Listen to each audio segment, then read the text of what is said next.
Equitable roadmap for education leaders, staff, and student wellness. We're going to give everyone a few minutes to hop on, and then we are going to get started today so that you have plenty of time to learn from our districts and from each other.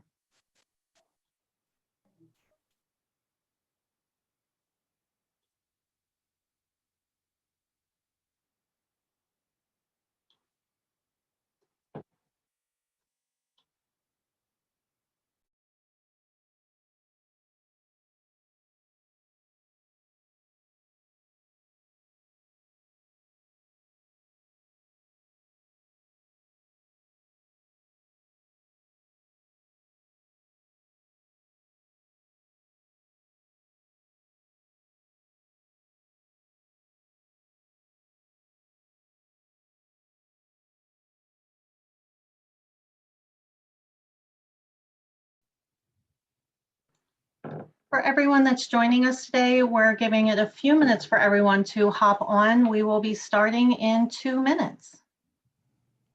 Good morning. Good morning.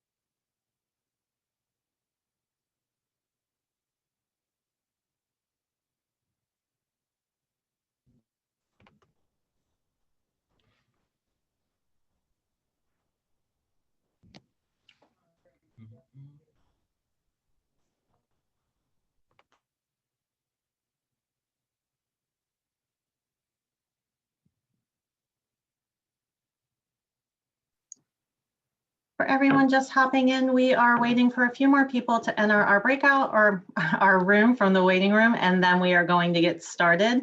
We are going to get started in just 1 minute.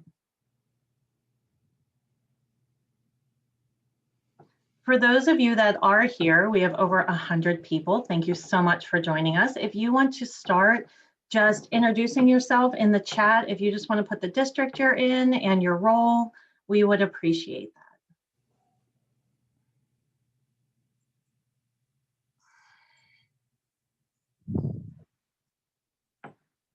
Okay, good morning, everyone.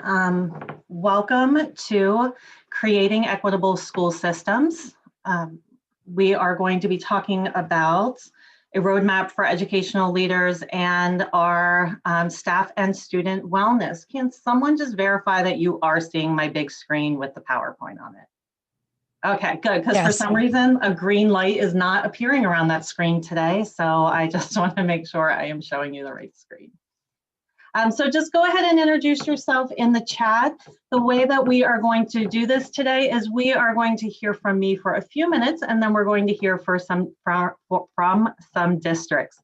My name is Dana Milakovic. I am the mental health, alcohol, and other drugs specialist. I'm with the Department of Education, and I work out of the Office for Safe Schools.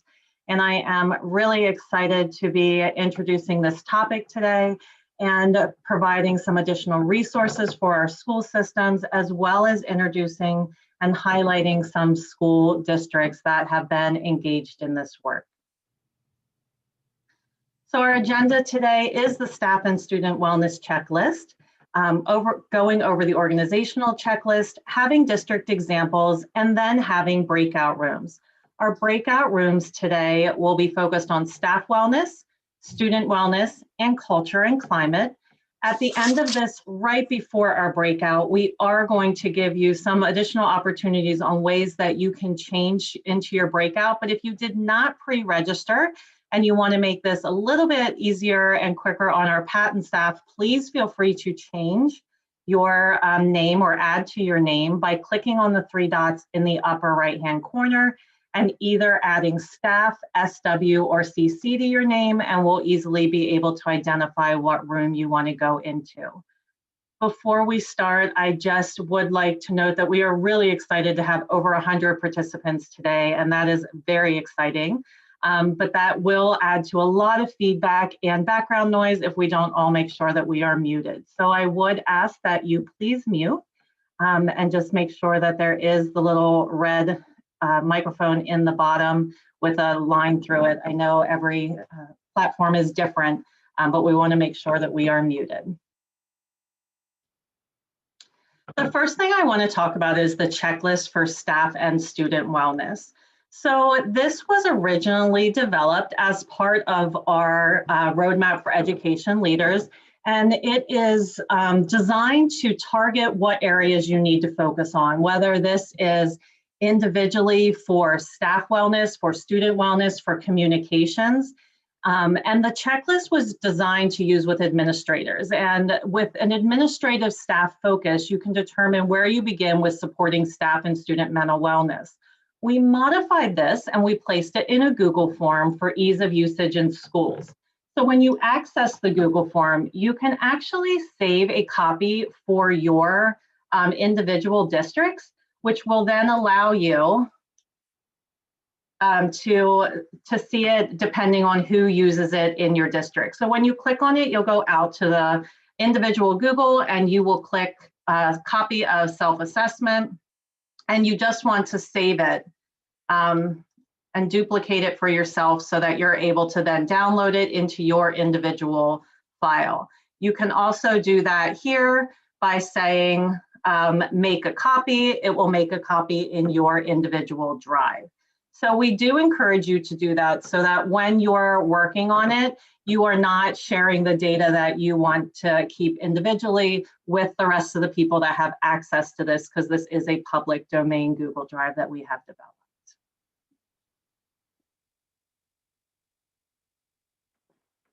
The other thing that we want to share with you today before we hear from districts is the organizational self-care checklist. Self-care in many circles has become this buzzword. When we focus on what has occurred over the last 9 months and we think about the rapid shift between in-person, hybrid, and online learning, and oftentimes going back and forth between them, we think about how we take care of ourselves as individuals and how we can engage in self-care to support our school systems, our communities, our families, and our students. Prior to the pandemic, we knew that educator burnout and stress was high. And information coming in throughout this whole pandemic has shown us this is increasing significantly. We often, as educators, think about our students' social emotional wellness, our student goals. What are they going to do in terms of mental health? How are we supporting them?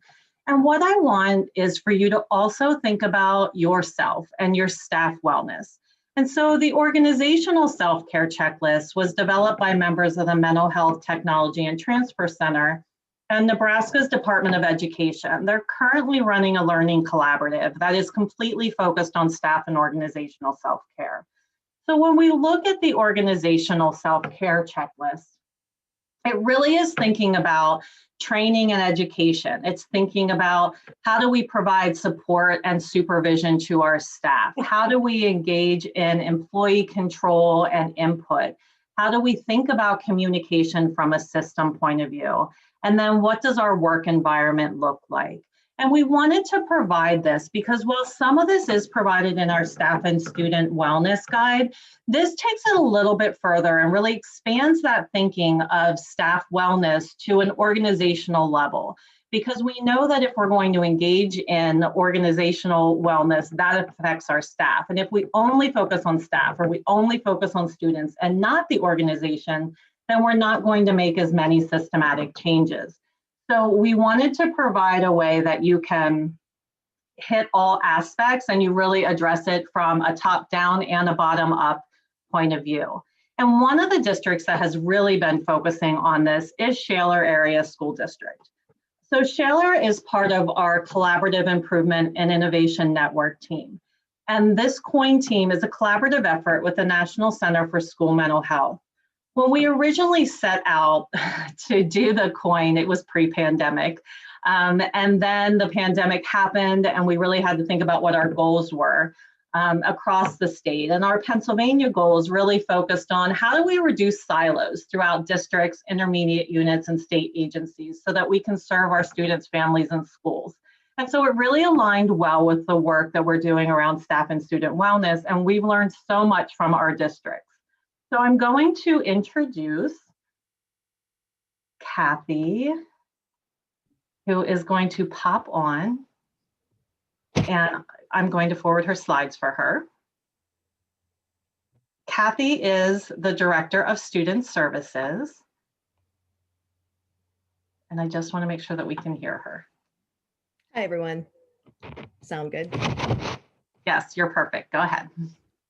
Hi, everyone. I'm really happy to be able to talk with you today and also to learn from you today. So I think this is a pretty exciting group that Dana has put together because I know with our work at Shaler, working with Dana and the COIN group, we've really been able to not only learn a lot and acquire new resources, but we've also been able to learn from each other and the other groups in there. And just kind of bounce ideas off each other, which really does help, especially now when everything just seems so overwhelming. So I'm going to share with you what our focus and our point ended up being, because we certainly didn't start this way. And I know it sometimes the best things come out of complete meltdowns and frustrations and being able to plug through them. And that's kind of where we are with this.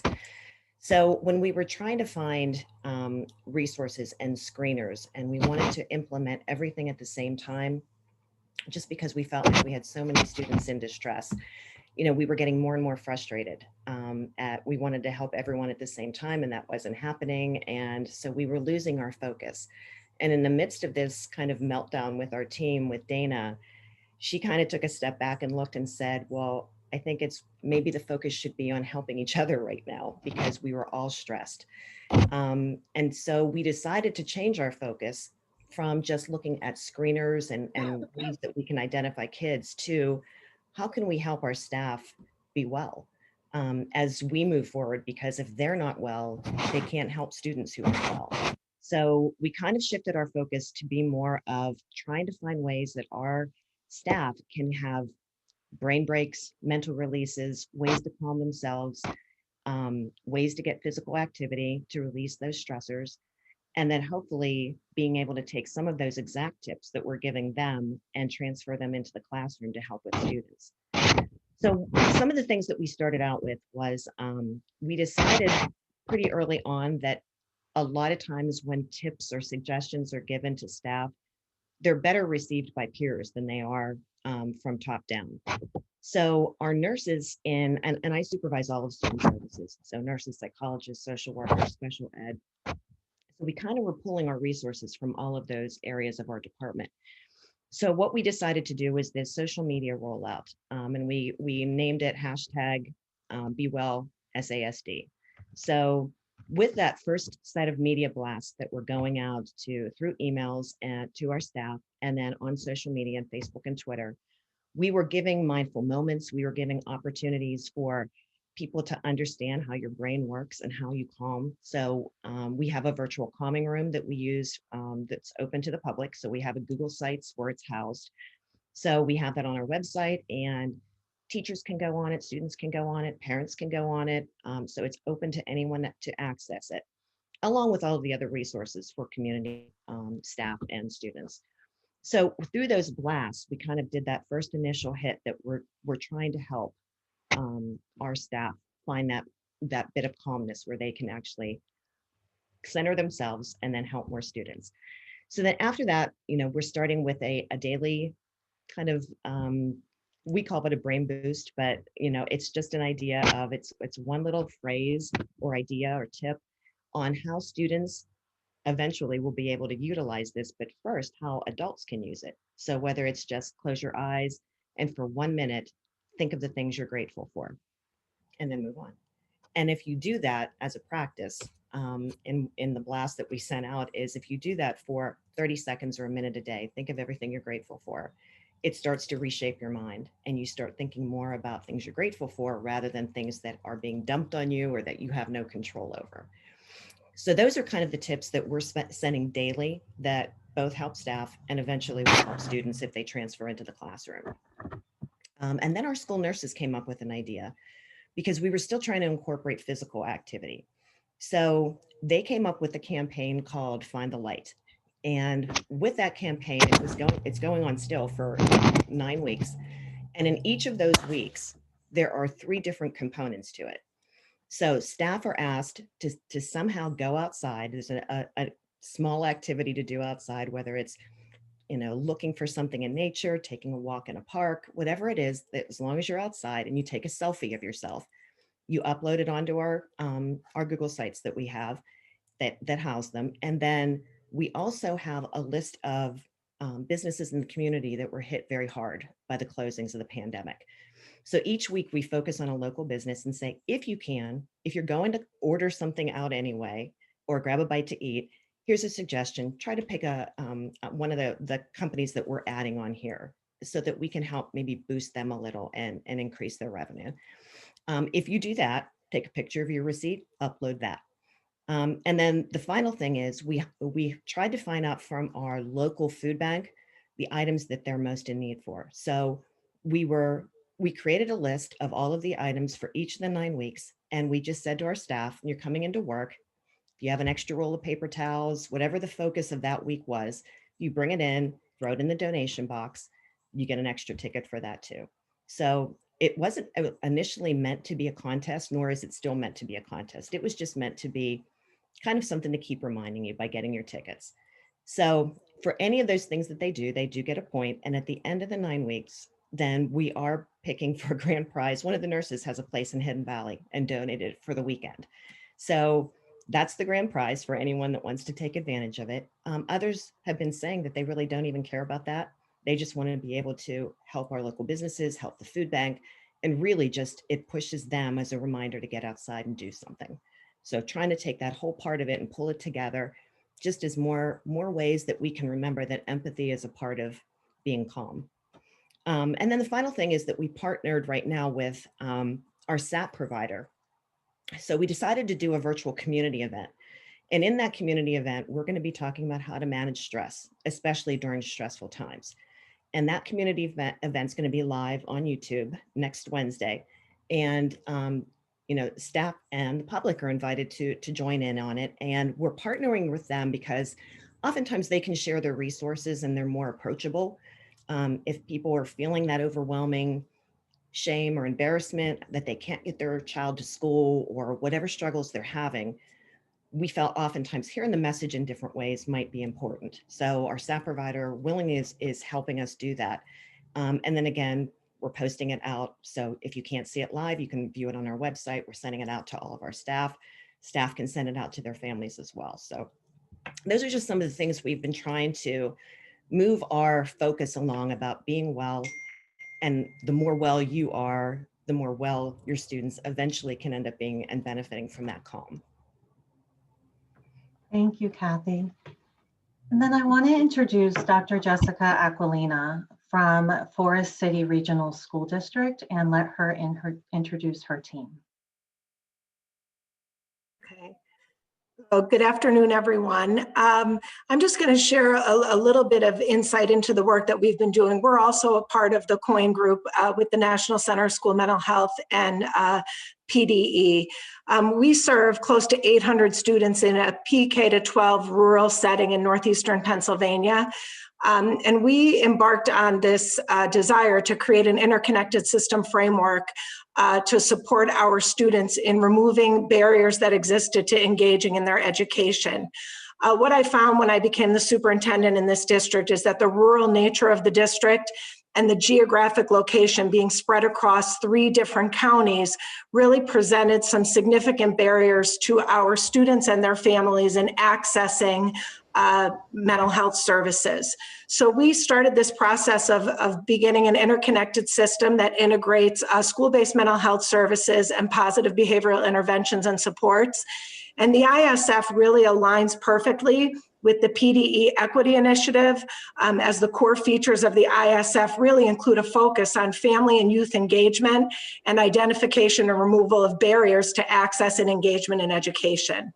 So I'm super excited for our elementary principal, Mr. Mike Zach, and our elementary school counselor, Mrs. Larissa Valonis, to share some of the innovative work that they've been doing this year to connect with and engage and look out for the wellness of our students and their families. I think we can all agree that this has been a very challenging year, and I'm so proud of the fact that our team, instead of focusing on what they couldn't get accomplished, they really came together with a problem-solving approach and worked to design interventions and supports that could enable them to connect with our students and their families, and also some wellness activities for our staff. The last thing that I want to share before I turn it over to them is that we are also blessed to have a community school-based behavioral health team that's comprised of 2 master's level clinicians and 3 bachelor's level clinicians that support our administrative team and our school level teams in embarking on this work. They are funded through Community Care Behavioral Health, and that's a managed care system. And we were also blessed this year to add a school social worker to our team. We did that in year 1 with a competitive grant through PCCD. And we are going to fund that again for next year through our COVID relief grants, because he has proven to be an integral support for our students and their families. So at this time, I'm going to turn it over to Mr. Zach, who's going to share some information with you about the unique work that they're doing in the elementary school.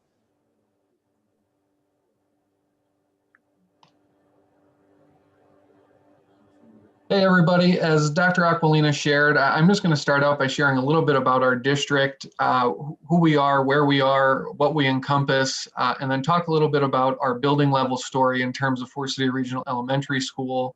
And then I'm going to turn it over to Mrs. Larissa Valonis, who is our elementary school counselor, to go into depth a little bit more about the programs we are offering for student wellness. So as Dr. Aquilina shared, we are in the northeast corner of the state and encompass 3 different counties, Lackawanna, Susquehanna, and Wayne. And we're about 90 square miles in physical size as a district, mostly rural. This year we have about 750 students enrolled. Typically we're closer to 800. Professional staff around 70 and non-professional around 45. And at the elementary level, it's important to note that we're right around 61% students who qualify for free and reduced lunch. And our operating budget for this school year was just under $16 million. So just a little background to give you, perspective on our size. We are a pre-K to 12 building, all students in one building. So that being said, in terms of how we got started on this and where this really took place before COVID, this is my 2nd year as building principal. And since I began in my position, the focus has always been around relationships, student-to-student relationships, student-to-employee relationships, employee-to-employee relationships, and school and community relationships. So, for the past 2 years, we've been working toward that goal. Mainly because when I took over the position, the building had 5 principals in the 6 years prior, and things were disconnected. So it's really been a focus on, mending fences and building bridges and coming together as a school community to focus on the needs of our students. And then COVID hit, and we just continued to work as best we could dealing with COVID. So, this year, the planning, preparation, and being prepared to show our families what we offer and what we're doing have really been key. And just to give you a background, we are running a hybrid schedule right now with 2 or 2.5 days a week for students, a Monday, Thursday, or Tuesday, Friday, and every other Wednesday. And we have had our students with disabilities in the building every day as much as possible, except for a few times throughout the year where we've had to go full virtual due to COVID. So that's just a little background on us as a district and on our elementary school. And Mrs. Valonis, I'll turn it over to you for some more information about the focus on student wellness. Awesome. Thank you. Hi, everyone. Thanks for joining us today. And I'm excited to share some of the work that we've been doing. And I know this year has been difficult for everyone, but we wanted to share some of the things that our team has been working on, to piggyback off of what Mr. Zach said, prioritizing relationships, which really equates to student wellness. I hope some of the things that I share with you today about what our elementary school has done, maybe there's some things that you hear that maybe you can bring back to your own district. First and foremost, thinking about how we were going to share some of that information. first, it's identifying student needs. And right from the beginning of this year, we had wanted to use different modalities to determine some of those student needs and family needs. You know, for example, prior to the start of the school year, we connected with families and we put out a pretty comprehensive Google form to ask families, you know, how are you doing? How have your children been doing throughout the spring and during the summer as we anticipate returning back hybrid? How was the springtime with technology? Is there anything that we can do to help? Have you or your family sustained any loss, you know, due to COVID? And so we collected all that information before even our kids were in the building. And once our students were back in the building, we made sure that we followed up individually with the student and the parent for any of them that were flagged as our team was reviewing all those answers. I also was able to complete minute meetings. And if you're not familiar with those, it's a one-on-one check-in that just lasts 1 minute with every student in the building. So that was pre-K to 6. And I focused on only 6 questions talking about, you know, how they were feeling being back in the building. It was a big change after being not in a building the entire spring and then the summer. And now we're hybrid. You don't see all your friends. We're wearing masks. There was so much change. But I wanted to give every single child an opportunity to talk about that and to determine whether or not there might be, you know, a need for follow-up. So we took all those flags from the parent survey, from those minute meetings with our students, and also we had a universal screener that we did in the fall. That was a strengths-based approach to look at, you know, how resilient our students are, but where they might need additional support. You know, after we had all that information, we were you know, the next step is now meeting these students' needs, right? We have all this data, all this information. What do we do with it? You know, prior to even coming into this school year, we knew that social emotional learning was going to be a huge priority for us, as well as mental health. So as we were planning, you know, and taking it back even a couple years, social emotional learning was a priority for our district, but we did end up changing our curriculum. So we purchased Second Step through a grant. So we implement Second Step into our classrooms, pre-K through 8. We also, while the last couple of years we were kind of playing around with morning meetings in a few different classrooms, we made sure that we implemented those in every classroom every morning to really focus on the community and relationships component. So it's not an opportunity to just give announcements, but really sitting down, greeting each other, sharing, you know, doing a morning little activity to just foster that community within each classroom. We had opportunities, you know, throughout the year up to this point to recognize different weeks, such as Grief Awareness Week, Red Ribbon Week. We made sure the focus was on being brave. Just recently was National School Counseling Week, making sure the focus was on perseverance. And those are big topics throughout the year, you know, in light of this pandemic. You know, with going back to meeting those student needs, we made sure that our that our list that we would typically send to families who were in need for additional supports, we digitized that and we made sure it was on our website and it was clickable. And we had that, it was a great way to kind of compile all of our resources for families that we can easily put out there and make sure that they knew exactly where to find what they needed. We moved a lot of things digital in light of hybrid because we had students who were not in the building on some days. And then at some points when we were closed and we were fully virtual, we had online referral requests to that students can make for requesting to meet with me. We also wanted to make sure that we continued a lot of the systems that we already had in place. So as Dr. Aquilina mentioned, we have PBIS in our school for the last few years. We wanted to continue this. And we know consistency is a huge part in supporting students. And it's really difficult to think that, you know, let's be consistent in a year where nothing is consistent, right? Well, we did try our best and we really tried to think outside the box. How can we make sure these systems stay in place and continue to remain flexible despite whatever instructional model we were on?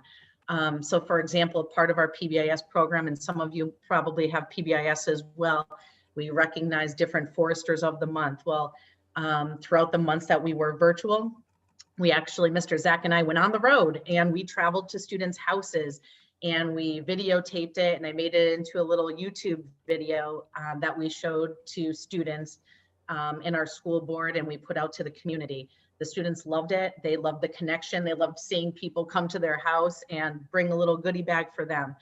Our theme throughout the whole year, right from the first day of school, was Ride the Wave. And we really tried to embed that theme into everything we do. Right from the beginning of the year, we created a video showing students what it would look like to return hybrid. So we knew a lot of the fears were, what is it going to look like? What am I going to be able to do? What are those expectations? And so we wanted to kind of crush some of those, take care of some of those fears and let students know it's going to be okay. But what better way to do that than to show them? So we created a video and we put that out there before we had students back hybrid, which was really helpful for a lot of our families and students to have those discussions before coming in. We had another focus through, and I'm sure a lot of you have that same focus this year, is dealing with attendance and engagement. So that became a very obvious issue pretty early in the year. And we identified them through our attendance data. And one thing that we realized was, we're sending a lot of these letters home, whether it's in an envelope or home with students in their folders. And a lot of our parents are not opening up a lot of that information. So we created postcards. There's no envelope when it gets mailed home to open up a postcard. It's right there, the front and the back, and giving tips to the families on what they can do to maybe structure their routines a little bit more. We had a QR code on the postcard that took them right to how to submit an excuse when their child may be absent.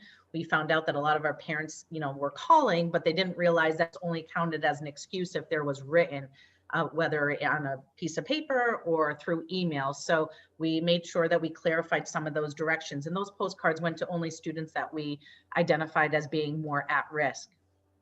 We also started to implement at the elementary center the Check and Connect program. So students who think of like your tier 3 students as far as attendance goes, and we match them with different mentors in our building, some of them teachers, some of them support staff. And these mentors are individually meeting with these students, checking in with them and connecting with the teachers to follow up with them to make sure that they have pretty much like a one-on-one support person assigned to them to help get them through, some of the obstacles that they're working through. Our social worker has been connecting with families through home visits. We've done different creative things like offered virtual lunch breaks to continue to prioritize socialization for students while we were on virtual learning. We've offered highlighting different incentives, again, back to our PBIS program. And one thing back to attendance was that we wanted to align it to our system. So not just identify people or families or students who may be in need, but also say, hey, thank you to all of you who continue to, make sure that your child is in school. And thank you to those of you who are continuing to show improvement and doing all you can. We get it's hard and difficult. So we created an attendance all-star program. And each month we, starting in January, we identified families who had 98% attendance or better up to that point, and they were entered into a raffle for gift cards for different community businesses. And from the end of January to the middle of the third trimester, we will do it again. And this time we will focus on those who improve. So not just students and families who have 98% attendance or better, but also families who have shown improvement.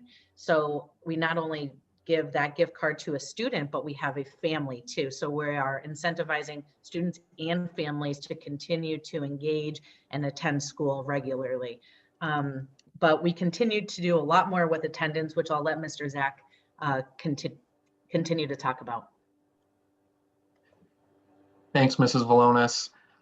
Yeah, as she just shared, as we're all battling, attendance has been a huge issue. So one of the things we focused on doing was shifting away from the generic pre-populated letters that are created by our student information system and really going back to writing those from a personal touch and removing the punitive language there, and really trying to show families that we're supportive and what they can do to help their child attend school, and taking away that negative approach, still while ensuring that they understand the expectation is that their children are in school. So rewriting those letters, the 3-day and 5-day chronic absence letters, was really important.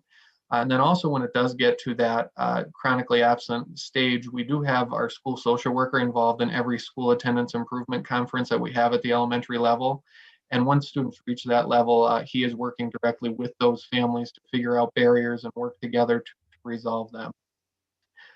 So that has really been a help to us in the last few weeks. We've seen a shift. Some other things we did to work on communicating and connecting with our students and families this year, while we weren't able to have a back to school night in a traditional way, we did have a virtual back to school night. Teachers worked together to create a pretty awesome presentation that was interactive, and families could click and log in and visit with teachers and see their room and do things virtually. So that was really neat. We also worked to deliver virtual morning announcements for all students. So we have some students who are, hybrid, some who are out of the building, some who are in virtual learning. And so I make sure that each day we are hybrid. I deliver morning announcements live to all students who are in the building. And then I record a daily message and joke of the day for students who are not in the building, so that all students are seeing and hearing and engaged in what's happening in our building every day. And then another thing is just using s'mores and digital media to connect with families and share what's going on, and try to keep everybody in the loop and connected as much as we possibly can.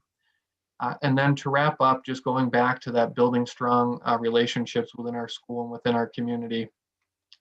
So we offer a monthly produce market to our families through a local food bank. It's eligible to anyone who would like to sign up.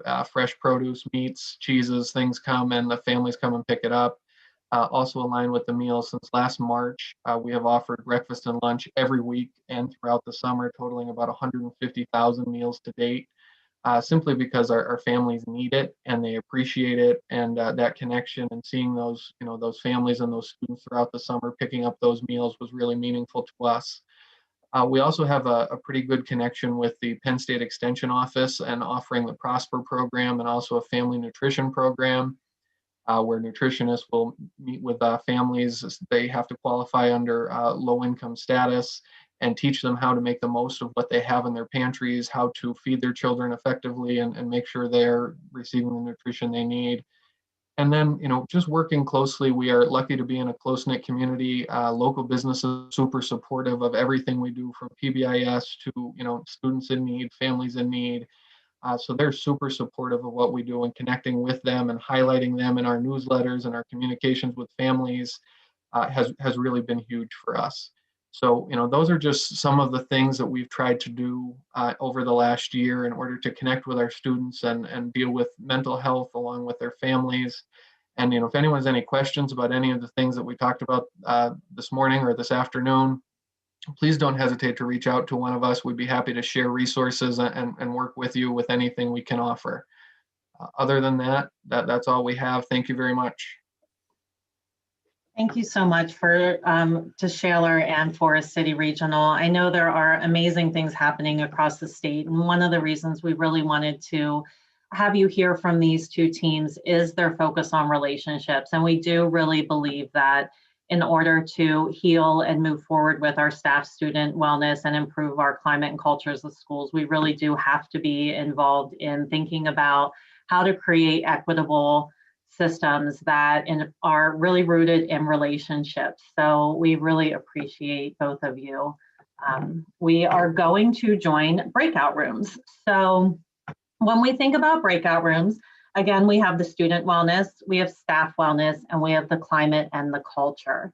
So your breakout room will come up, and you can, if you pre-registered, you will be sent to a breakout room. And if you did not pre-register, you can rename yourself as we discussed earlier, or you can click on a breakout room button on the Zoom bottom menu. Anyone who is left in the large room when breakouts happen, we will assign you to the breakout room that you're looking for. So no worries if it takes you a few minutes. We will make sure that you get into a breakout room. We do have facilitators in all of the breakout rooms to facilitate the conversations, but we really want you to view this as a time for you to network and hear from each other and develop ideas for your district.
Hi, if you're still in the main room and are trying to get into a breakout room, there's only a few of us left. So if you're comfortable just unmuting yourselves and letting us know, we'll go ahead and assign you to the breakout room of your choice. As Dana mentioned, we have rooms concerning student wellness, staff wellness, and overall school climate and culture. Hey, this is Hi. Mike Zach from Fort.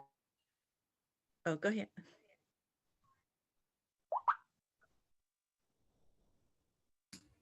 Oh, sorry. He got pushed to the breakout. Okay. Hi, my name is Callie Dixon. I had put in the one survey for staff wellness.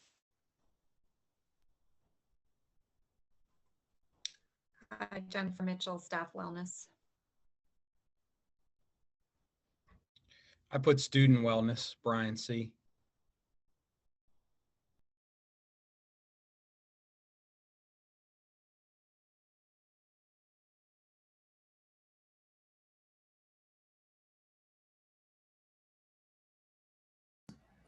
Haley or Charles or Dana, everybody's back. Okay, I was like, the numbers stopped moving, so I think we're good. I just wanted to thank everyone for joining us today to talk about staff and student wellness. We really appreciate your time. I popped in and out of rooms and there was great conversation going on. So I appreciate you networking with each other. We really do believe that the way we're going to get through this and heal is through relationships. So I had the facilitators taking ideas and supports that you needed. We will work on, I know there was a request for virtual calming room examples, so we will be following up with some additional resources we can email out to everyone. And of course, if you have specific questions or need something from one of our consultants, you can please feel free to email me. I will put my email in the chat. And I also included just a reminder that PDE has developed some self-care resources for families, students, and educators that are able to be accessed. So I appreciate everyone. I am going to put my email in the chat for you. And if you have any additional questions, please feel free to reach out to me. And thank you all for your time. We hope you have a wonderful week.